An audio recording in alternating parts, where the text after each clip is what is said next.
Greetings everyone, welcome to my review of Sonic the Hedgehog issue 241, and this is the supposed aftermath to the Secret Freedom arc in Sonic Universe. Now, Naugus' plan to pretty much take control of the council has failed, and he's going to get pretty desperate at this point, so how desperate will he get? Also, like in past issues, there are two stories going on at the same time that cut between each other. What I'll do is, like before, I will group elements of one story together and elements of the other story together. And with that, let's get started, shall we? First, let's see how things are going at New Mobotropolis. Good old King Trollface is sleeping, and he's being taunted yet again by the three spirits. They're essentially telling him that, you suck as an Exus wizard, you can't defeat one hedgehog. And in the process, he's mutating again. He's then awakened by good old Skunk Boy, and, well, he presents King Trollface his Chaos Staff, and Jeffrey says, you better look presentable.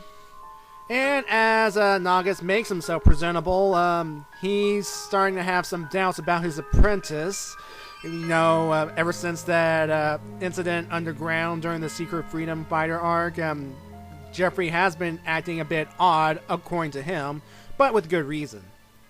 Anyway, at the council chamber, Naugus is appointing the new council member using the Sword of Acorns, and I like this little touch that he has to hold a rag because that sword is made of pure good light energy, and Naugus really hates it because it's a creature of he's a creature of shadow and all that.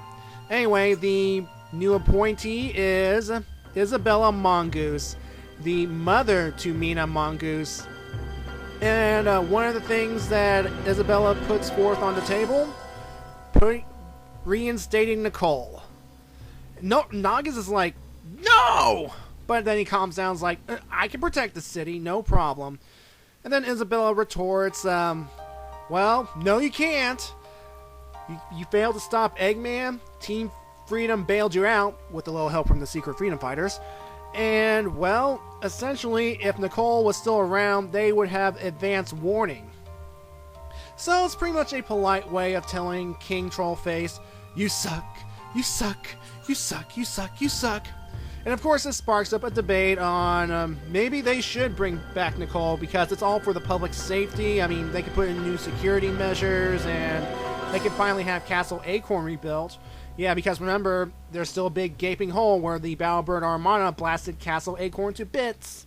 And Naugus, well, pretty much losing it here, decides, well, I'm out. I'll leave it to you guys. Call me if you need a tiebreaker.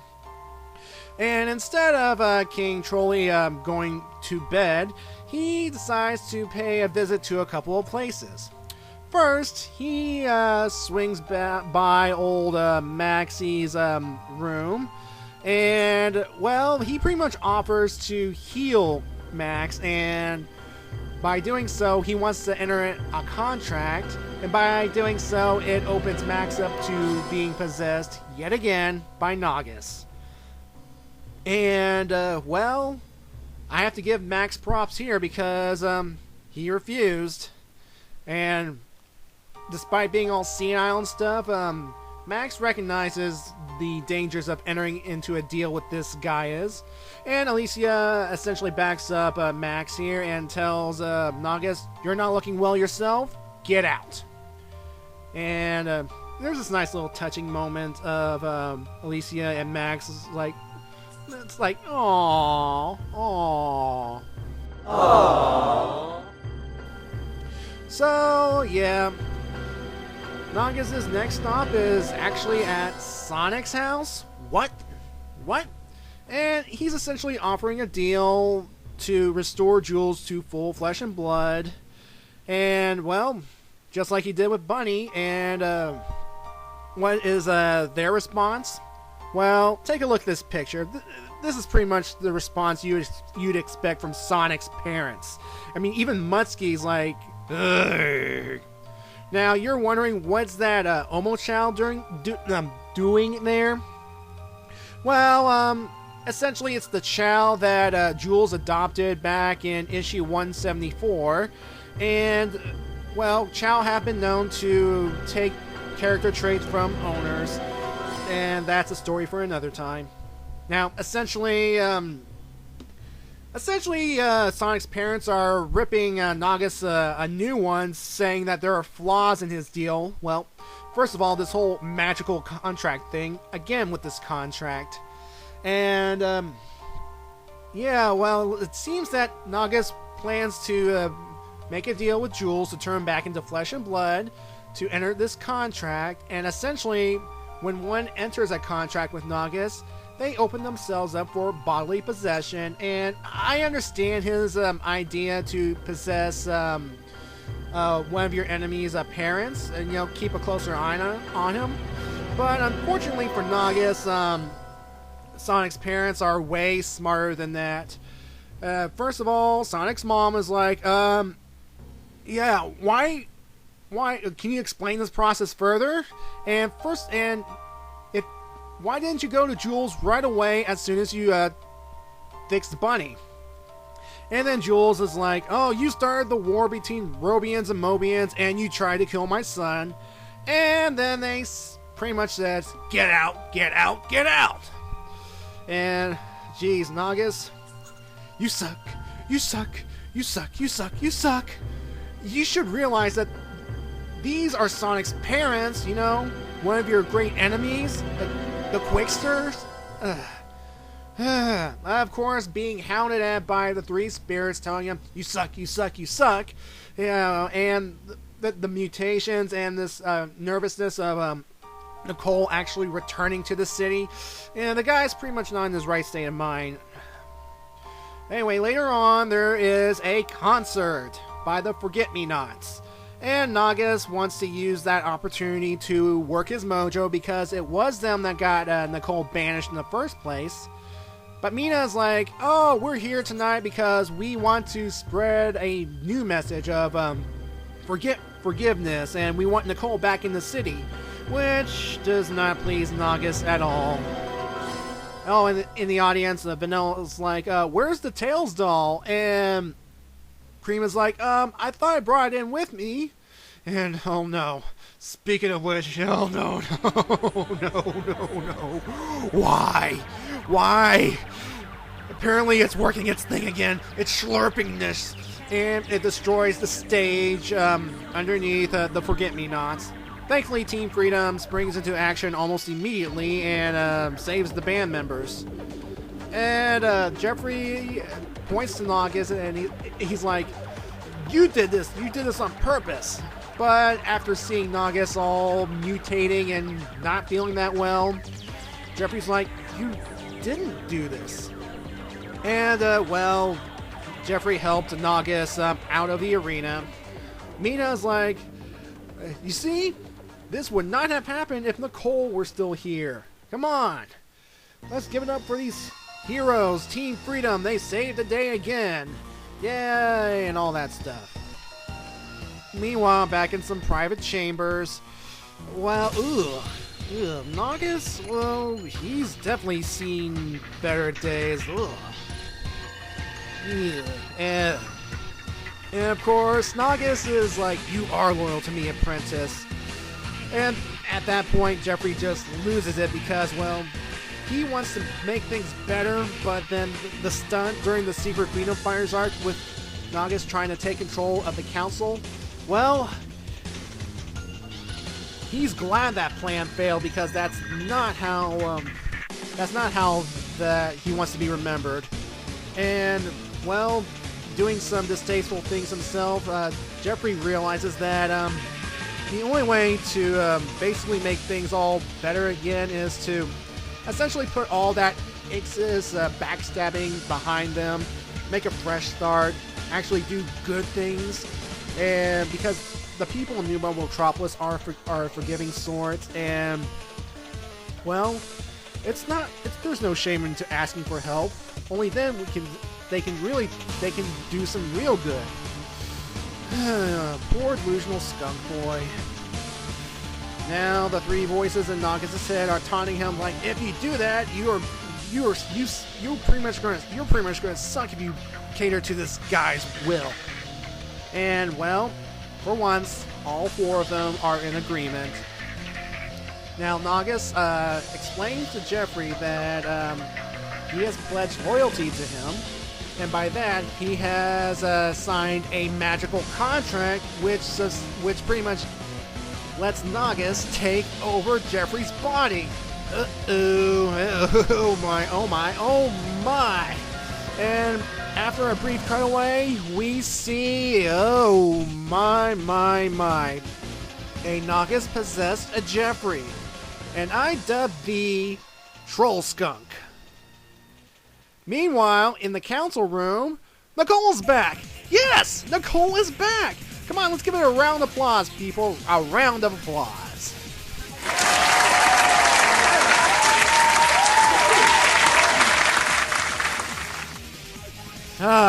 Much better.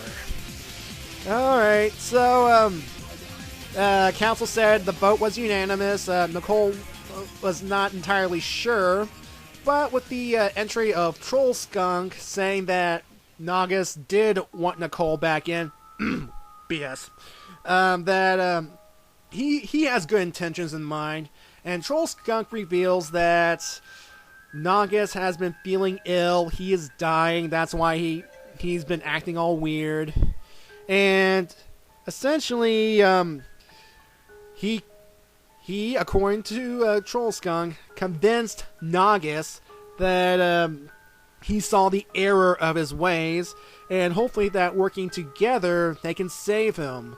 So they ask, will they help him? And that's it for New Metropolis' story, so yeah.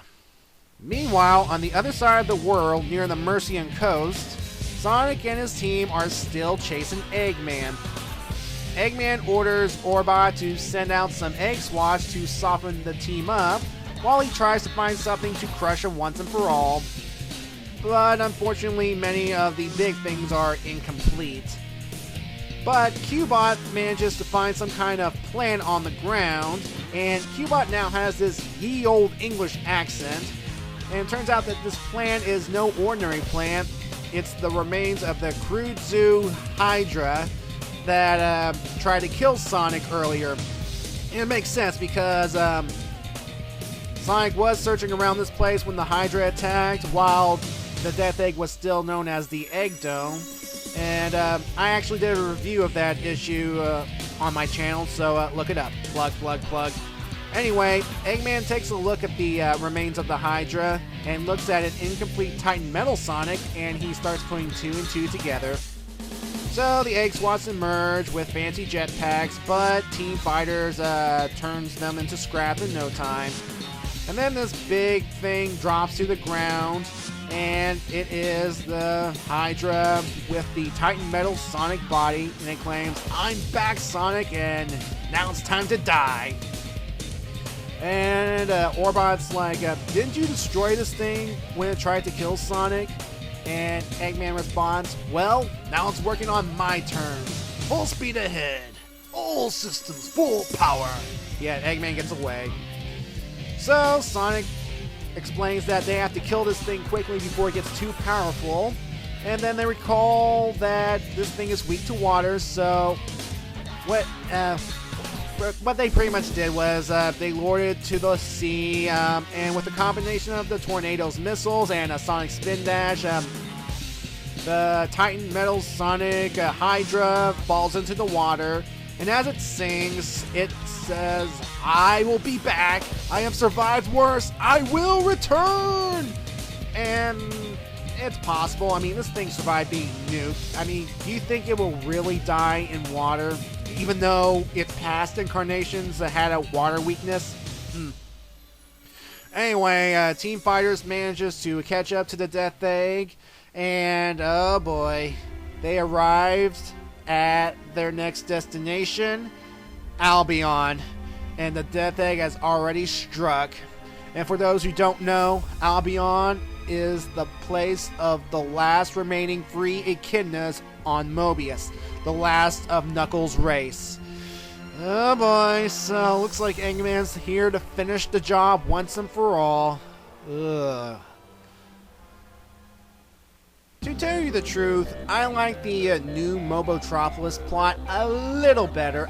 I repeat, a little better than the Team Fighters arc. I mean, Team Fighters basically encountered Big Monster. They got rid of Big Monster quickly. Meh.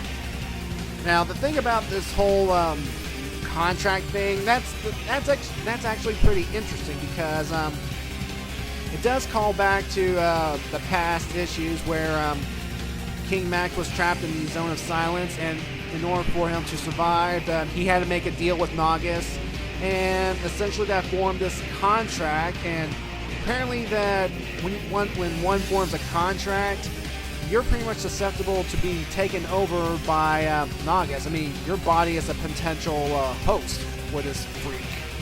Ugh. And dude, poor Jeffrey. I mean, all he wanted to do was the right thing. He wanted to make things better, but look where it led to him, being possessed by your master. Ugh. I mean, I'm kind of hoping that he gets free from this, and if he does get free, I don't think he'll want to serve this guy anymore. I think he'll just outright quit. Yeah, but still, that's kind of dark, man. I mean, sympathy for the devil, man. Well, the devil being Jeffrey St. John, that is. I have no sympathy for Naugus one bit. No sympathy at all. Anyway, let's give it up for the return of Nicole to the city. Yes! Finally. Finally, her exile is over. She is back in the city. Things are looking up. Well, hopefully. But will this mean that she will use her abilities to track down the freak, the abomination that is the Tailstall, and annihilate it? I mean, with her back, I mean, she's pretty much the eyes and ears of the city. I mean, one detection of an anomaly, something like the Tailstall, and poof, gone, eliminated. Yay! And Cream, I'll get you a teddy bear. Just surrender the Tailstall and just walk away. Just walk away. All right, and in the end, and this whole thing with Max, again, I have to point out that he's gained a few points for me by refusing Naugus' help.